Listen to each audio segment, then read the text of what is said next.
Okurigirira hari polisi bus ekika kya Scania ekitongole kya Gateway namba rushanju mushanju X eyabanerwa mu rurembo rwa Kampala erikwerekerera ogwa Kabare eyegwira abashabazi 62 kuyahika rwabahazi driver wa bus ya mwogo mikono nuko kutomera omutambuze owabari habigere arikuza rwahi omu district ya Ntungamo nuko bus kugumizamu hekatomere nkingo rero nuko kwetera hansi.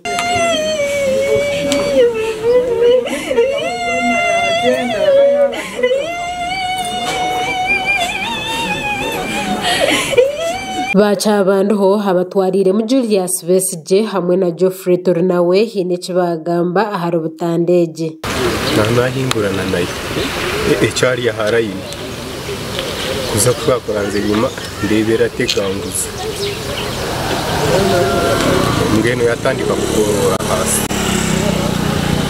base hikeragarama na nyisho bidu nabandi babaragereye batwera turiruka turije company zino supervising abadriver babo si driver kuvuga motoko bagirete ekisolo atagizeyo obuko ubabungi ekenda abadriver obuko abandi nabwama nabusenga konju kandi we conductor wa basi Paul Chamazima yagirango cyaretera driver kora butandu no kugira ngo wa boda yamuteganisa ahabo butamanya mukono ogwaine kuvugiramu bamwe bagirango driver ashimere kuba yabarihire ahabo kuvuga urugendo rurengwa driver nagambo nawe ukayagira ngo cyamurete zibunu wapiki akwaya rubuku ayibikiri yatamu so wapiki no yamurete kizibu tunga akabijya kakabaho so kikizwe cyabo cyamo wapiki no yabete kizibu konka ndati yautara nawe yatuna muguzi bice konka twamutwara yibora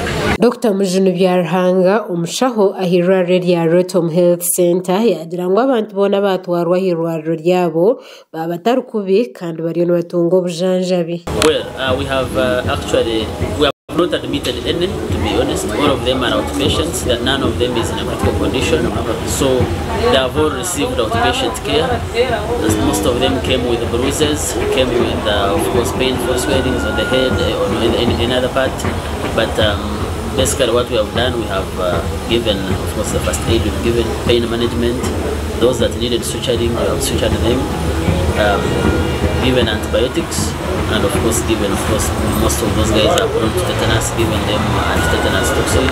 Okurigirira mugambirizi wa polisi omucyange cya Kigezi afande El Mate abantu abatungo butabona batwarwa mu marwariro nkeri ya Rotom Health Center hamwe na Kabale Regional Referral Hospital omu Kabale kandi base yatunga butandu yatwarwa ha kitebe cya polisi omu district ya Rukiga.